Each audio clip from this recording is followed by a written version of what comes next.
Kita mulai pada slide kondisi. WHO menjelaskan bahwa kondisi sehat itu adalah kondisi komplit, melibatkan fisik, mental, dan kesejahteraan sosial.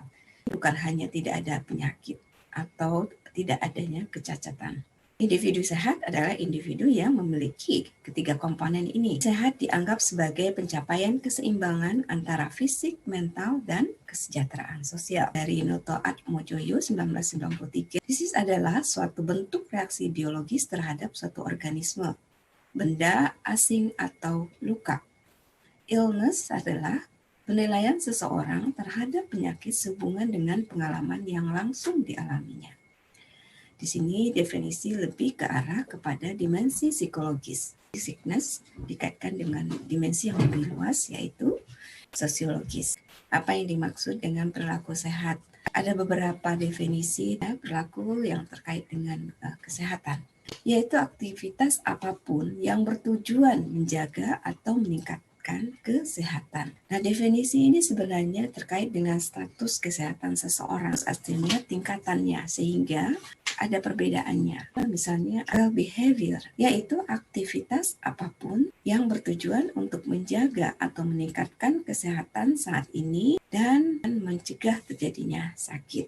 Seseorang belum merasa sakit, tapi dia melakukan upaya meningkatkan kesehatan pada dirinya. Ada definisi berikutnya, symptom-based behavior. Ini adalah aktivitas apapun dari seseorang yang bertujuan untuk mencari atau menemukan obat. Artinya dia menilai dirinya perlu mencari pengobatan, perlu mencari pertolongan. Apakah simptom itu real benar ada atau tidak, itu tidak masalah. Yang ketiga yaitu seek role behavior, aktivitas apapun dari seseorang yang berupaya untuk menjadi sehat setelah menyadari bahwa dirinya sakit.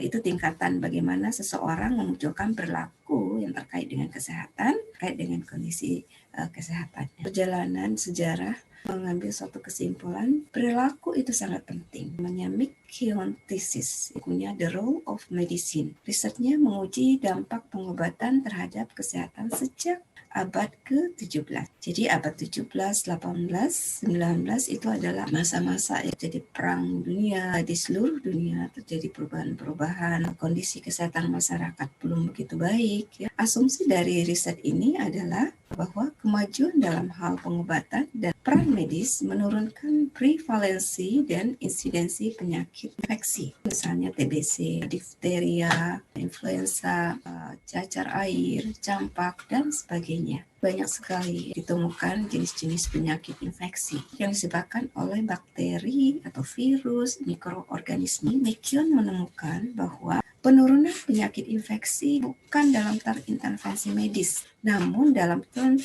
faktor sosial dan lingkungan. Memang benar terjadi penurunan kasus penyakit infeksi. Apakah penurunan penyakit infeksi ini disebabkan oleh peningkatan dan penanganan di dunia medis, misalkan saja pengobatan yang lebih baik, namun ternyata tidak. Penurunan itu dikaitkan dengan adanya perubahan perilaku, adanya kesadaran pada populasi di dunia terkait higienis perilaku sehat. Pada akhirnya dikaitkan dengan penurunan angka kematian. Berikut kajian tentang longevity, umur yang panjang. Adanya hubungan antara mortalitas dan perilaku. Dari berbagai negara ternyata memang berbeda-beda. Panjang usia dari beberapa negara ternyata berbeda dan ternyata ditemukan di Abkhazia longevity-nya tertinggi. Ditemukan 400 dari 100.000 orang bisa hidup lebih dari 100 tahun. Hal ini diteliti oleh Lueck 1983. Ia menemukan bahwa longevity pada bangsa Abkhazia disebabkan oleh kombinasi dari faktor biologis, gaya hidup, dan sosial. Pertama, genetik. Kemudian mereka punya etos kerja yang baik, diet rendah lemak, ya. Jadi mereka kalau makan lemak pun yang memiliki kadar lemak jenuhnya rendah. Suka mengkonsumsi buah-buahan, sayur-sayuran, tidak minum alkohol ataupun nikotin, ya.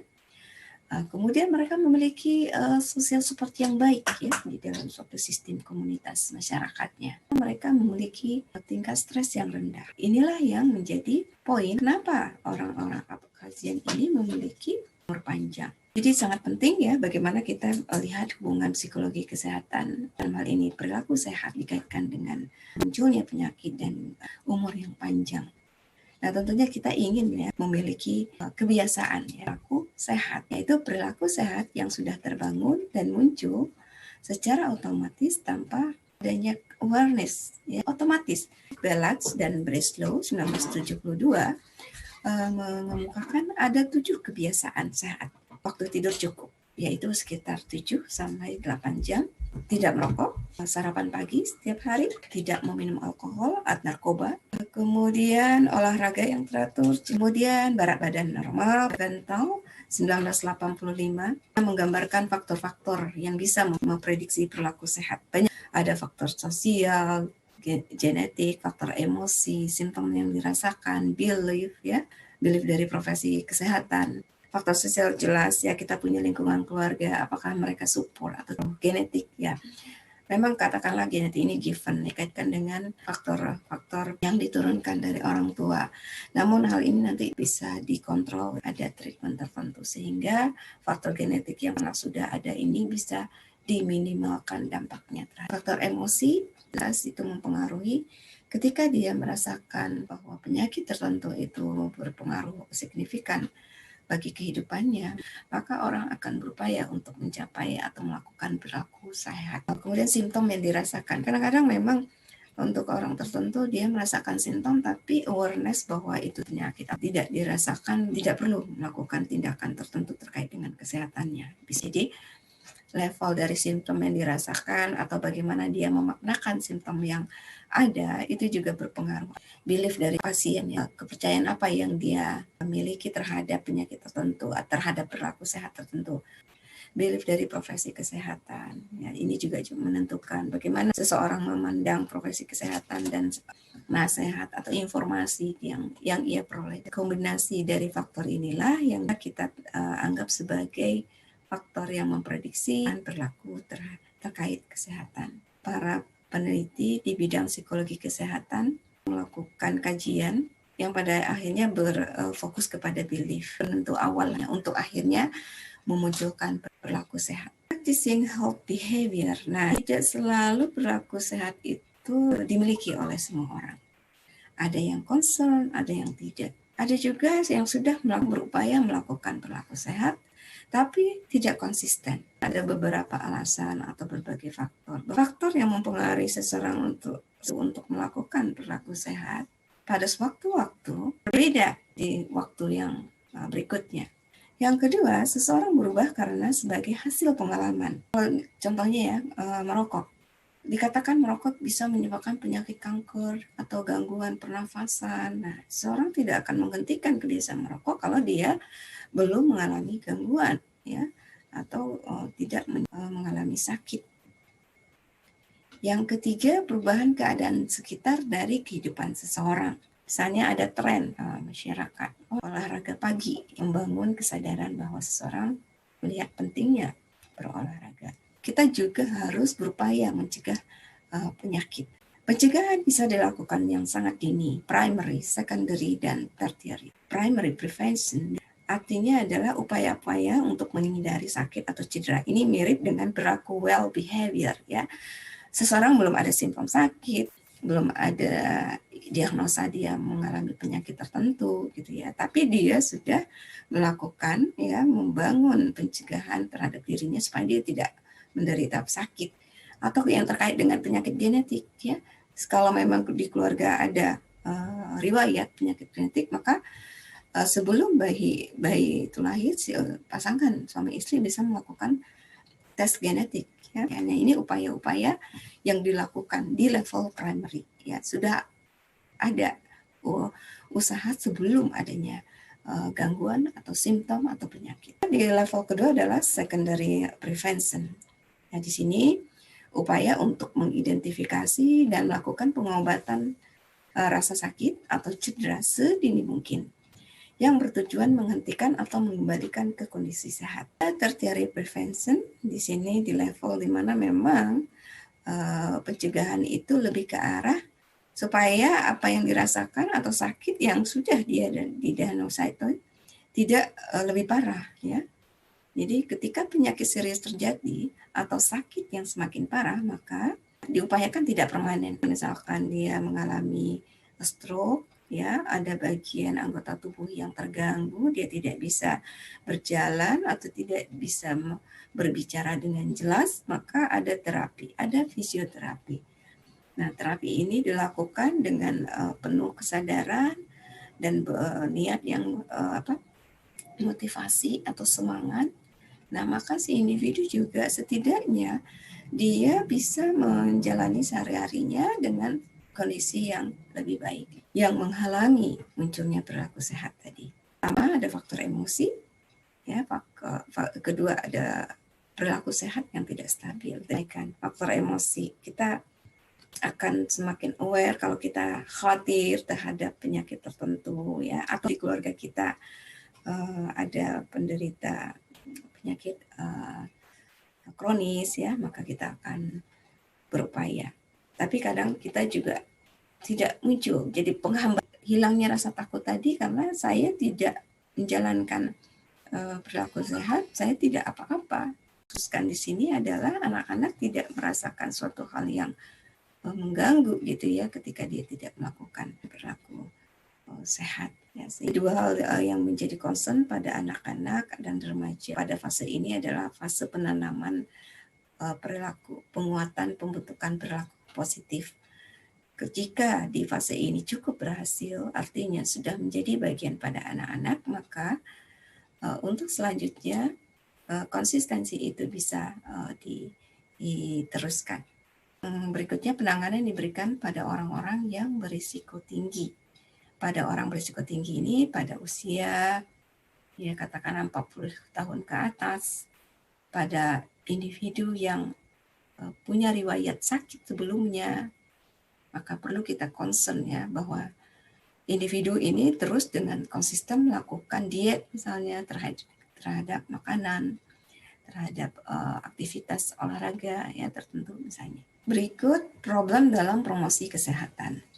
Banyak faktor yang terlibat dalam upaya pencegahan penyakit karena individu tidak berdiri sendiri, ada sistemnya di situ di mana dia berinteraksi atau dia berada di dalam satu komunitas yang kecil, dalam hal ini keluarga, ada komunitas lebih besar misalkan masyarakat di sekelilingnya, kemudian sistem di dalam suatu negara seperti apa pelayanan kesehatannya, interaksi di antara subsistem ini, maka itu akan berpengaruh ya.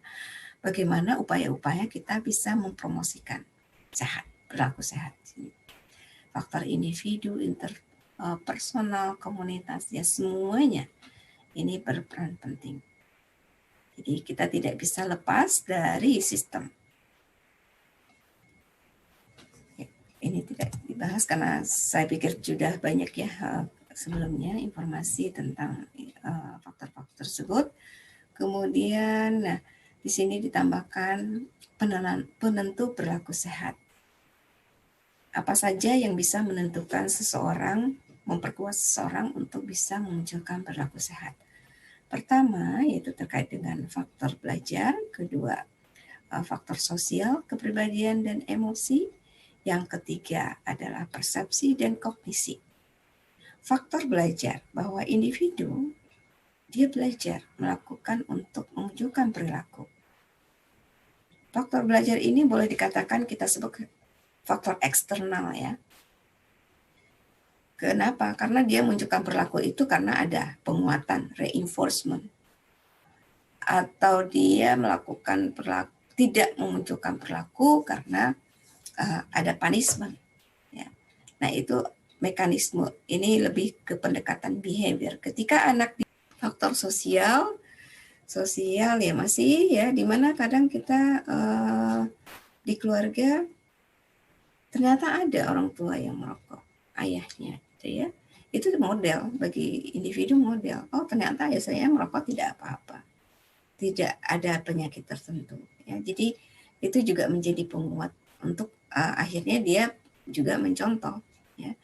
Sewaktu-waktu dia bertemu teman ya lingkungannya merokok tidak masalah, itu suatu hal yang baik-baik saja, tidak akan berpengaruh pada kesehatan. Nah itu sangat berpengaruh ya.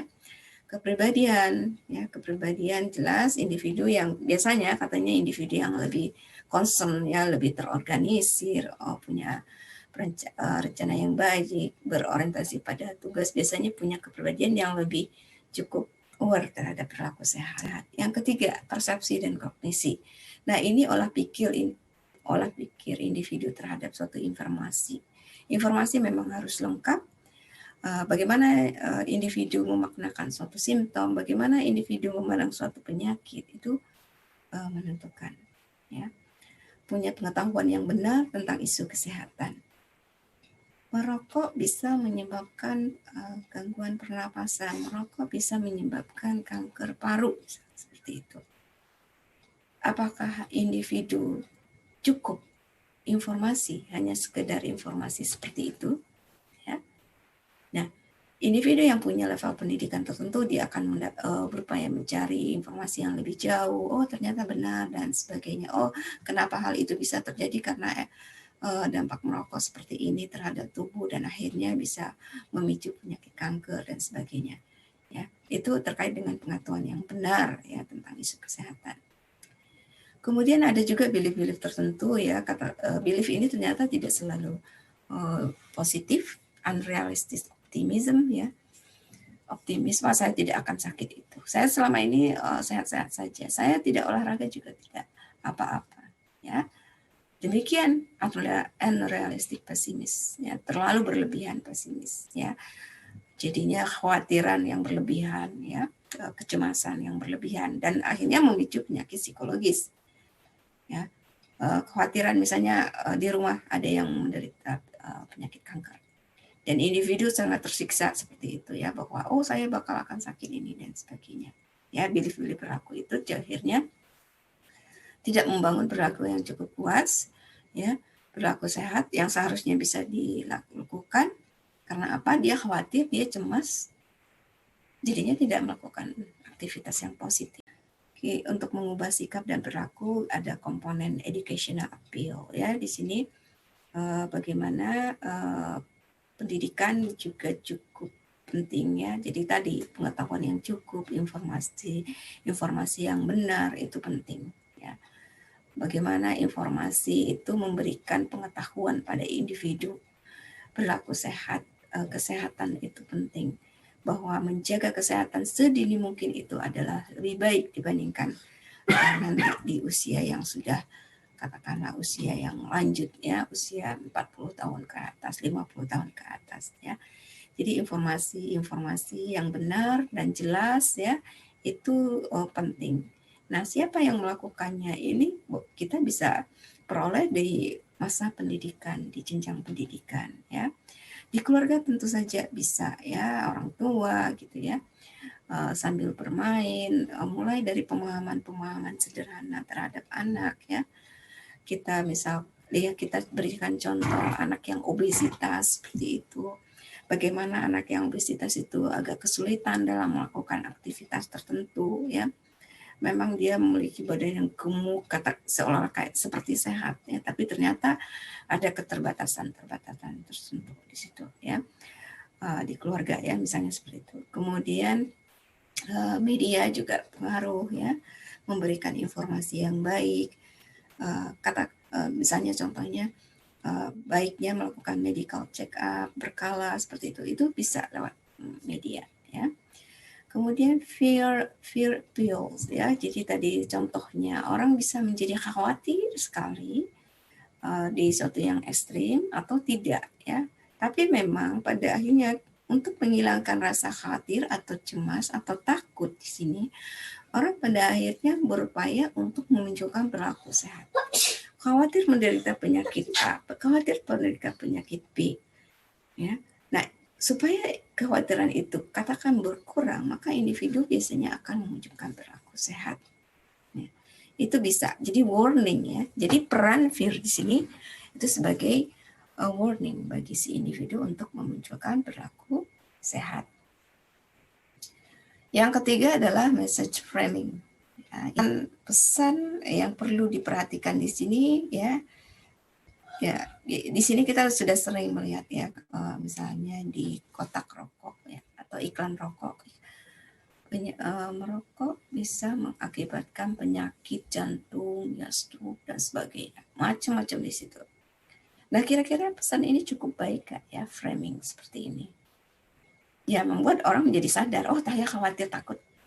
Namun menurut kajian mengenai message framing ini disebutkan, ketika kita ingin menyampaikan pesan, informasi itu sebaiknya dengan konotasi positif.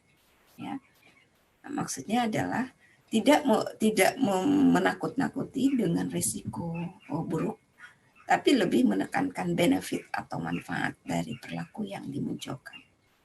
Ya, berolahraga akan membuat tubuh Anda sehat, membuat daya tahan tubuh Anda menjadi lebih baik seperti itu. Jadi kata-kata positif seperti itu lebih dianggap bisa diterima ya, daripada kita munculkan risiko-risiko yang menakutkan ya.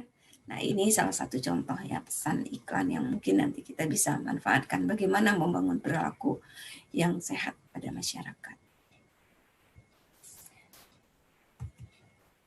Nah, pada bagian menjelang akhir ini saya coba sampaikan beberapa model ya, sebenarnya belum sampai banyak tapi setidaknya kita bisa bahas satu ya tentang model. Di sini model perubahan perilaku.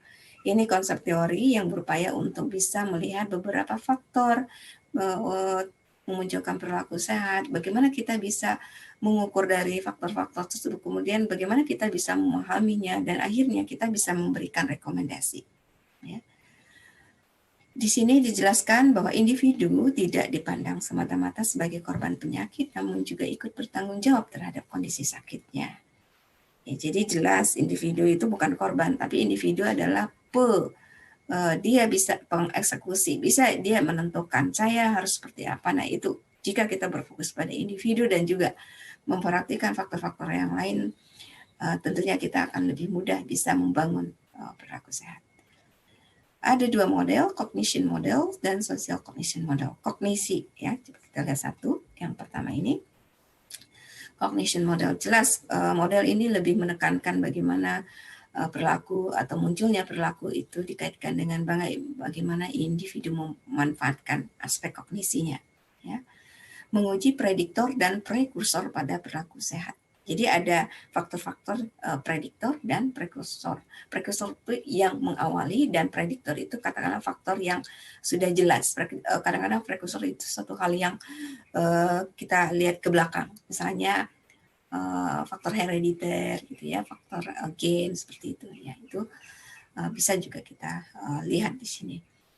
Model ini menggambarkan perilaku sebagai hasil pemrosesan informasi rasional dan menekankan kognisi ya. Jadi bukan pada konteks sosial tapi lebih fokus kepada proses bagaimana individu mengolah informasi yang dikaitkan dengan peran kognisinya. Pertama yaitu the Holtz Belief Model, kita singkatnya HBM. Yang kedua Protection Motivation Theory. Kita lihat satu persatu. The Holtz Belief Model ya, model ini mengasumsikan bahwa perilaku sehat masyarakat ditentukan oleh persepsi mereka atas ancaman penyakit atau berbagai keuntungan serta kerugian dalam berperilaku tertentu yang terkait dengan masalah kesehatan. Jadi individu menilai persepsi, ya, menilai sesuatu dalam hal ini adalah ancaman penyakit. Kemudian ketika dia memunculkan perilaku, dia akan menilai juga keuntungan apa yang dia peroleh dan kerugian apa yang akan dia hadapi. Ya, jadi ada proses analisis jelas ya di situ. HBM diuraikan dalam upaya mencari cara menerangkan perilaku yang berkaitan dengan kesehatan. Dimulai dari pertimbangan-pertimbangan orang mengenai kesehatan. Ini dari Damosik dan kawan-kawan pada tahun 1987. Coba kita perhatikan bagian ini cukup rumit, tapi setidaknya kalau kita mengacu kepada poin prediktor dan prekursor, kita bisa memahami bahwa individu, ya ingat lagi bahwa ini memang lebih fokus pada individunya, individual perception. Di sini kita lihat pada sebelah kiri, perceived susceptibility atau perceived severity. Di aspek sebelah kanan ada perceived benefit minus perceived barrier. Ya, jadi ada dua komponen ya. Pertama itu dikaitkan dia ancaman tadi ya, dia bakal saya bakal penyakit, katakan kita bicara penyakit jantung. Risiko penyakit jantung yang saya perkirakan saya rendah, atau sebaliknya saya akan bisa mendapatkan penyakit jantung dengan risiko yang tinggi. Dan penyakit jantung adalah penyakit yang berbahaya. Nah, itu suatu penilaian. Individual perception.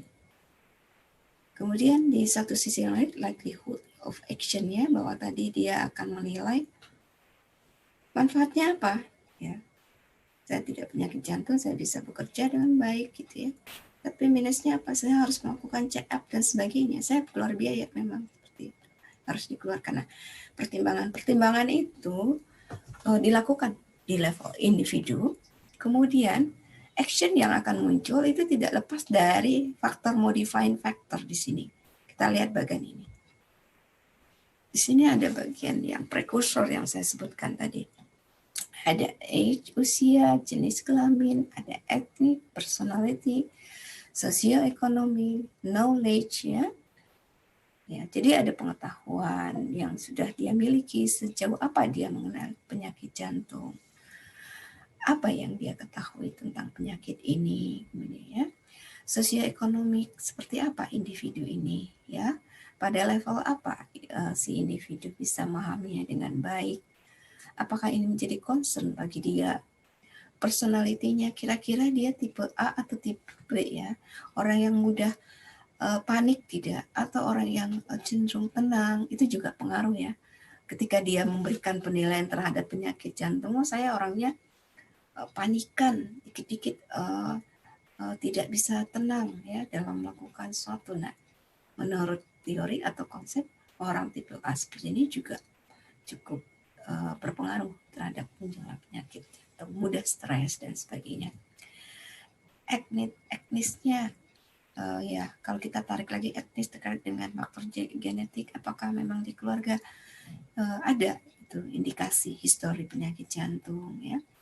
Pada jenis kelamin penyakit jantung itu kalau dikaitkan memang pada pria lebih tinggi risikonya ya. Nanti kalau bicara lebih jauh ini kaitannya dengan hormon ya, pada wanita memang relatif tidak dibanding laki-laki terkait dengan kemunculan penyakit jantung. Walaupun jelas wanita pria bisa menderita penyakit jantung. Usia, di usia berapa dia melakukan penilaian tadi terhadap penyakit jantung? Ya, usia, saya udah usia 40-an, saya masih muda, saya tidak akan menderita. Nah, semua informasi atau faktor modifying ini setidaknya mempengaruhi individu dalam menilai tadi ya ancaman tadi penyakit itu, perceived threat ini, yang akhirnya itu akan mempengaruhi dia dalam memunculkan action, cues to action ya. Sebesar apa ancaman yang dia rasakan, sebesar apa informasi dia peroleh, dan akhirnya dia menyimpulkan bahwa saya perlu untuk melakukan membangun perilaku sehat untuk mencegah jangan sampai saya menderita penyakit jantung koroner misalnya ya. Nah, ini dinamika dari faktor-faktor inilah yang akhirnya bisa memunculkan perilaku sehat tadi ya. Keterangannya lebih jauh ya, setidaknya Anda bisa lihat ya dari diagram atau skema ini. Faktor itu, komponen itulah yang akhirnya memunculkan perilaku sehat. Ini penjelasannya ya. Sebenarnya sudah dijelaskan ya, saya akan memperkuat pada bagian-bagian penting saja. Nah, ini. Jadi tindakan pencegahan tergantung secara langsung pada hasil dua belief yang dimiliki oleh individu. Apa dua belief itu? Ya, pertama, belief di mana dia merasakan sesuatu penyakit itu mengancam. Yang kedua adalah belief bagaimana dia mempertimbangkan sejauh mana keuntungan, kerugian ya dari ancaman yang dia rasakan tadi ya, pertimbangan tentang keuntungan dari kerugian, benefit and cost. Jadi kalau kita boleh simpulkan, ternyata belief yang ada itu ada 4 macam. Perceived susceptibility, perceived severity, perceived benefit, perceived barrier ya. Kita coba lihat satu persatu. Perceived susceptibility yaitu persepsi subjektif atas resiko mendapatkan suatu penyakit jika tidak ada tindakan proteksi yang diambil. Ya. Jadi subjektif ya, memang dia menilai berdasarkan dirinya sendiri ya, risiko saya seperti apa terhadap penyakit A, terhadap penyakit jantung, terhadap penyakit kanker payudara misalnya, terhadap penyakit apa yang lain yang cukup stroke misalnya ya. Nah itu dia coba nilai ya, beliefnya yang udah ada membantu dia untuk bisa menilai, mempersepsikan ancaman tersebut. Kemudian perceived severity, kemudian dia memberikan penilaian terhadap penyakit tersebut. Oh, ya, evaluasi fisik atau konsekuensi sosial dari menderita suatu penyakit seperti rasa nyeri, memburuknya kehidupan keluarga. Ya. Nah di sini akan akhirnya dia menyimpulkan, ya ini penyakit yang berbahaya atau tidak. Ini buat saya berbahaya atau tidak. Ya. Nah, karena dia sudah menilai jika benar ini saya ada risiko berbahaya, bukan hanya diri saya, tapi buat kehidupan keluarga saya, misalnya. Ya. Yang ketiga, ya, itu perceived benefit, ya, suatu tingkatan di mana rekomendasi kesehatan tertentu dipandang sebagai suatu kepedulian yang menguntungkan terhadap kemungkinan terhindar dari risiko gangguan kesehatan. Satu kepedulian yang menguntungkan ya, jadi dia menilai nih manfaat apa nih kalau saya melakukan perilaku sehat. Ya jelas saya akan berkurang risiko untuk menderita penyakit tertentu. Kemudian karena saya harus melakukan assessment, pengecekan, atau saya harus berobat, itu sebesar apa yang akan saya keluarkan ya. Jadi perceived barrier ini yaitu efek negatif dari perilaku yang diperkirakan akan terjadi yang akan menghambat perawatan medis selanjutnya. Ya, contoh efek pengobatan. Saya berobat, berarti saya akan menderita sakit ya pengobatan. Iya untuk penyakit untuk seperti fisioterapi, untuk kemoterapi ya rasa sakit akan muncul jelas ya. Dan ada dampaknya ya. Seperti apa ke tubuh ya. Oh, ada bekas hitam ya, sinar ya terhadap treatment yang dilakukan. Kemudian jelas biaya cukup besar. Saya harus mengeluarkan biaya untuk berobat, untuk memunculkan perilaku berobat. Saya harus berobat, tapi saya harus mengeluarkan biaya yang besar. Nah, ini menjadi pertimbangan-pertimbangan bagi individu bentuk perilaku apa yang muncul. Oh, saya nggak mau untuk melakukan pengobatan ke medis. Saya hanya mau melakukan alternatif, biayanya tidak besar seperti saya harus menjalani kemoterapi seperti itu. Saya nggak mau di hemodialisis sakit atau tidak nyaman gitu ya. Udahlah saya berobat saja, minum obat saja gitu, seperti itu. Nah, ini pertimbangan-pertimbangan yang dikaitkan dengan cost ya, terkait dengan kerugian apa yang akan dia alami sebelum dia memunculkan perilaku. Ya, ini keterangan tadi ya, modifying variable sudah jelas ya, beberapa hal yang dikaitkan dengan individu dan akhirnya memunculkan cues to action, perilaku yang juga dipengaruhi oleh perilaku apa yang bisa memunculkan pada individu ya, dipengaruhi oleh orang-orang ataupun yang menggerakkan orang untuk mengubah perilaku. Ya, ada pengalaman yang dialami sebelumnya ya. Ini namanya cues to action ya. Oke. Nah, perkembangan dari model HBM ini ternyata ada komponen self-efikasi yang juga dianggap poin penting ya, selain keempat belief tadi, 2 belief dan keempat perceive atau persepsi tadi. Karena apa? Menurut Rosenstock, Streicher, dan Baker 1988, self-efficacy ini dikaitkan dengan keyakinan akan kemampuan diri untuk melakukannya. Individu dengan yakin dirinya bahwa dia bisa melakukannya, maka dia akan memunculkan, akan memperkuat. Ya. Oke, nah itulah yang menjadi komponen di dalam model HBM.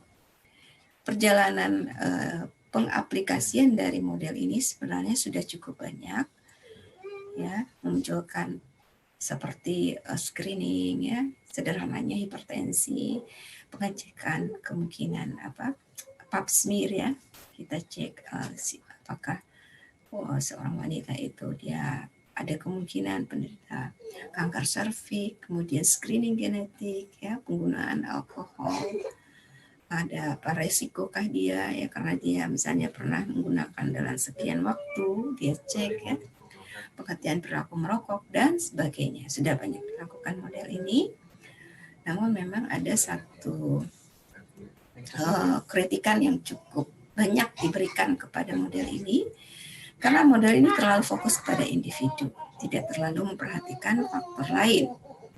Tidak ada peran dari faktor emosi seperti takut atau denial, ya, penolakan. Leventhal pada tahun 1985 berpandangan bahwa perilaku terkait kesehatan terjadi karena persepsi terhadap simptom daripada faktor individu seperti dinyatakan dalam HBM. Ya.